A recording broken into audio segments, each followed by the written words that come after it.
Alright, so I know I don't normally do vlogging, but today's going to be a pretty cool day.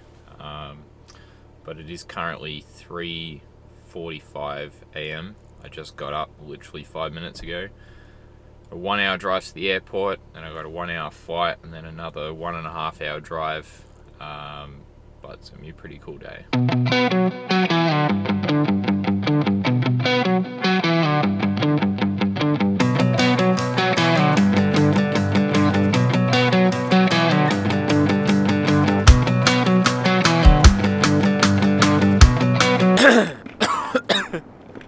I think I'm still alive.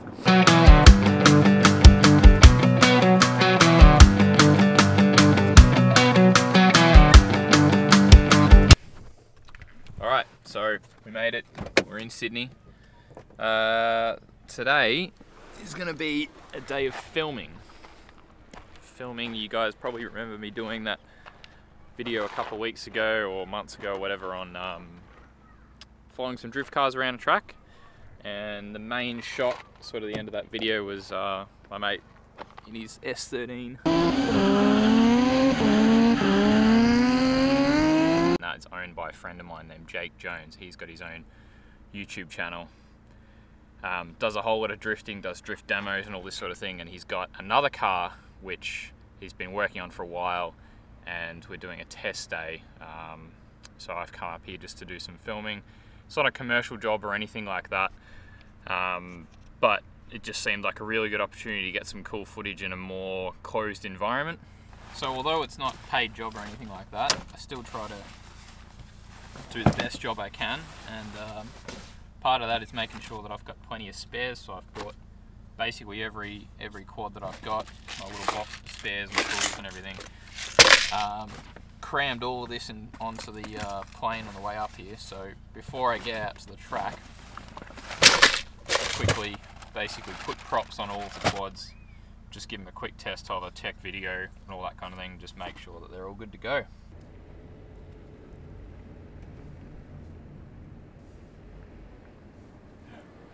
Hey! What's up, bro? What's going on?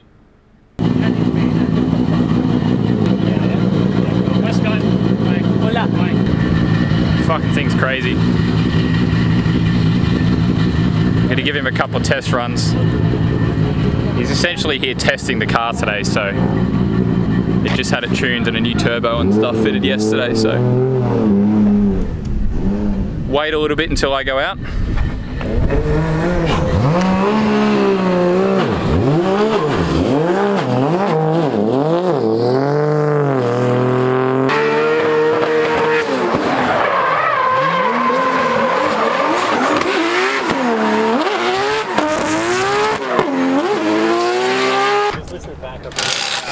Come check this out.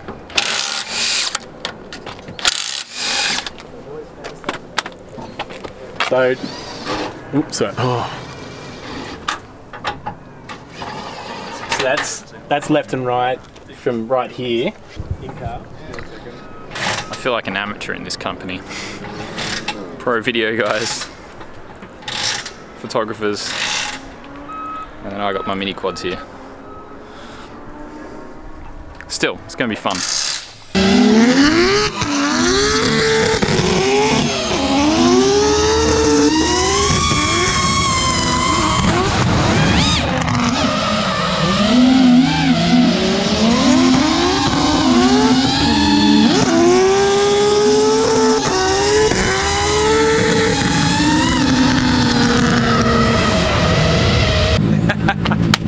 Nice one, Thanks, dude. bro, that was sick. That was freaking wild. I'll get you to take us for a quick tour around the M3 when you're done. Just let it cool down. I'm sure everyone on my channel is going to be dying to know what the fuck is under the bonnet of that thing. Actually, do you want to do a thumbnail clickbait? Do like a $200,000 car, $100,000 camera, and put like all of this in the camera in the front? Yes. Yeah, alright. Yes. Yeah, that has to happen. Yeah. So anyways, yeah. Oh yes, This is how you vlog now. I want a photo of me vlogging with that. I can do that. We're here with Justin, Jake. How are we doing? Hang on. What is this? Hold. In case How heavy is it? It's a good. It's a bit awkward as well. That's how you vlog. You want to show us around this thing? What the fuck happened there? That's from when the drone hit it. Oh, is it? No. I was gonna say, what the fuck, the drone didn't even touch it. Okay, let's do it. All right. Are you doing the map? What's this mod that you've got here? Oh, seriously. The Dead Cat Yeah, engine that's mod? So Jake's going to take us on a tour of the car that I've just been chasing around all day. Thank you, might I add? No worries, man. Honestly, It's a bit shaky on the first couple of runs, but before we go any further, it might look like my driving's hard to do, but I think what he does is ridiculous. So I don't know. I've tried drifting in the past, and I'm definitely better at this. There's no question about that. I don't know. I just think video games. I'm terrible at them. So anything, practice. all right. So this was originally a E92 M3 with a V8, but we ripped the V8 out, put it on my boat. It's now the anchor. It works a charm. That's not Did it really? No. No, I actually got this car as a shell. It was on a pallet, and then I basically brought it back to life because it was a write-off. And yeah, just had some kinked rails in the front. We just chopped them back, put our own little rad support in the front here. Chose my choice of engine, which is an RB26. We stroked it to a 2.8 litre Tomei stroker kit, and then put a shimless bucket head on it. Big EFR turbo, Hypertune inlet, intercooler, full of turbo smart goodies to control everything. And then the main factor of the engine bay is what controls the engine, and that is the Motec M150 ECU. It is freaking phenomenal. We were testing a lot of stuff on Yeah, so today we were testing everything we've done with that recently. The car has probably got over 40 to 45 sensors, which all go back to the ECU and tell it what it's doing. So if there is any issues, it'll cut it. And yeah, everything works awesome today. We didn't actually Sounds a bit more advanced than the flight controller on, on my drone, I think. Yeah, it's pretty phenomenal actually. And you know, when you invest this sort of money in an engine, you kind of want to have all those safety guards there. So it was a big investment to get the ECU, but it's paid for itself 10 times already, because I probably would have been through 10 of these engines if it wasn't there. It is dry sumped. That's probably one of the biggest problems with these RB engines. I was actually going to say it looks very like it's mounted quite low for an RB. Yeah, I think it's just because of the BMW engine bay. Yeah, okay. But yeah, we do obviously have no sump. It's just dead flat down there, so we could sit it a bit lower. Because normally RB engines, everyone goes the 3 litre bottom end, and that's a taller block height. We still got the 26 bottom end, so we can rev it higher. Alright, so the EFR turbo, we only put it on yesterday. It's in kind of downsized from what I originally had. It had a precision, but that was howling like a freaking, I don't even know, but the bearings were stuffed in it because we're overspinning it. With the EFR turbos, they actually run a speed sensor, so now we are calculating the RPM on the turbo. And today we're only getting to about 105,000 RPM, and it's maxed at 120, so it's perfect at the new high boost setting that we're using. Makes the same horsepower as the last one, and it makes more torque. So, oh, another thing I forgot. We actually run 12 injectors, even though it's a 6-cylinder. Reason being is we run sequential injection. It's now the new biggest craze everyone's getting onto, and we actually got onto it 2 years ago when people thought it was stupid for doing it. Pretty much it just atomizes the fuel in a different way, creates quicker spool time, different intake note. It's probably not, no, it's definitely not the main reason why this sounds unique, but it is adding to the whole, mix of it all. Yeah. Okay. On that turbo. So how many gigawatts does it make? That's what everyone wants to know. Whatever 870 real horsepower is. British horsepower equals 648.759 kilowatts. 648 kilowatts at the wheels. So it's like 650 real. So it's about 1,000 horsepower at the crank. Yeah, easy. Yep. Yeah, I think it's like 1050. I don't know. So it's a 1,000 horsepower engine. Yep. Yep. Awesome. But it's actually gone down a bit since we've gone to this turbo, like a little bit. More response. Yeah, because we've gone for more response. Next. Yep. Next.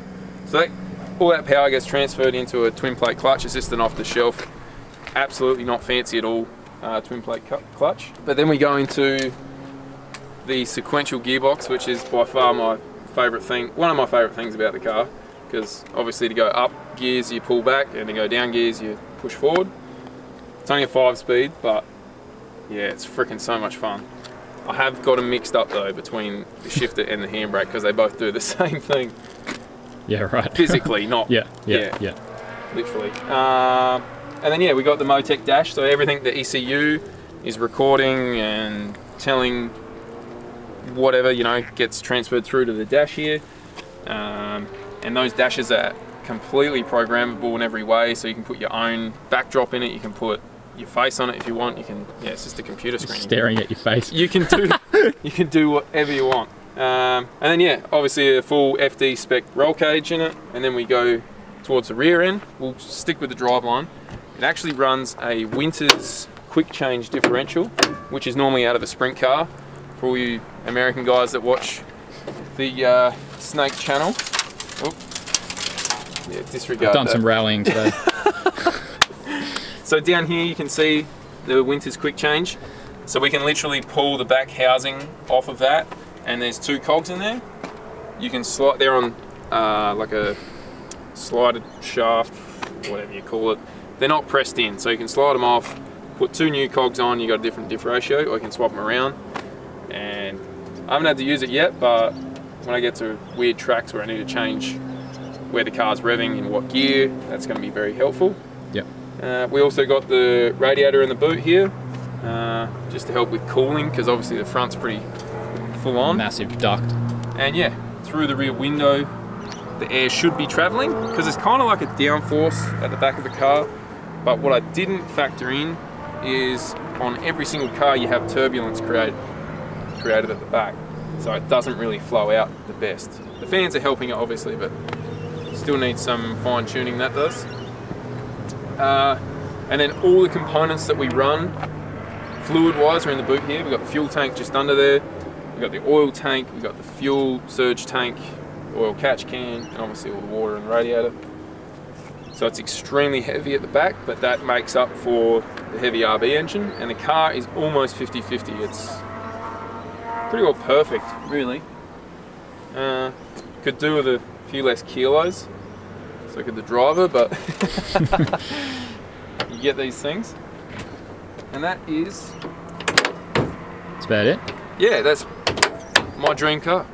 Awesome. Yeah. Nice work, man. Thanks. Cool. Easy. Well, hopefully we get to do some more of this in the future. I think we will. This is like just a little teaser. Yep. Imagine when we get to some high speed tracks. Oh man, yeah. It was just good. It was good to come out today because of the restrictions with what you can do with drones and everything. So to be able to come out where there's no spectators, yeah, you know, not have to worry about any of those sorts of regulations or anything, and just get some really close footage. Because you could do stuff at an event or a track or something, but you wouldn't be able to get like I couldn't take as many risks as what I would. Keep looking at your screen. Not I know, yeah, I do the same thing. And just don't look at that. You gotta wear glasses. That's why Neistat wears glasses. I know. Yeah. Sneaky. Yep. All right. Cool, man. Let's pack up. Yep. Right, guys. So I'm finally back in Melbourne, about to start the drive home. Man, what an awesome day. This is like... I just had such a good time flying around. I mean, that sort of filming and that sort of flying is the kind of stuff I love doing. And it was also really cool to hang out with Jake and you know, see, like, I know some of you guys probably weren't that interested in his run through of his car and that sort of thing, but I really enjoyed seeing like how passionate he is for his car and for his driving and for what he does. And even if it's something like he's built the vast majority of that himself, and even the bits that he hasn't, he knows inside and out, and he's worked with professionals to build it.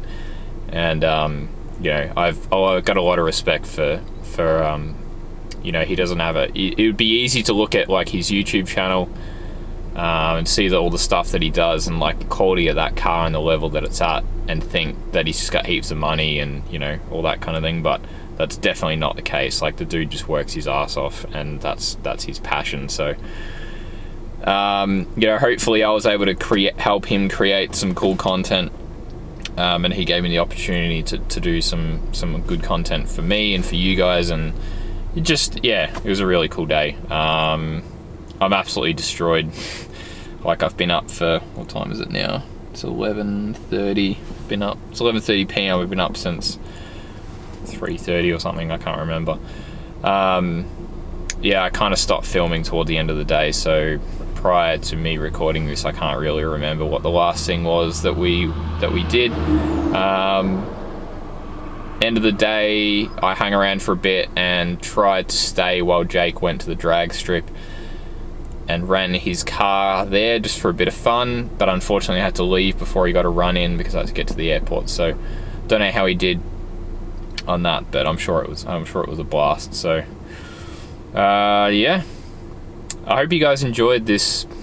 I know it was a more vloggy style video. I know it's not the sort of thing I normally do, but I just wanted to do something a little bit different, take you guys along for the ride for what, you know, sort of a behind the scenes of what can go into these sorts of things. You know, I love going on these sorts of like missions to get footage and to just like get something different. Be really keen to hear what you guys think about this video and about, I presume I will have put the proper edit of the drift day up before this, so both of those videos, and hopefully get to do some more of this sort of stuff in the future.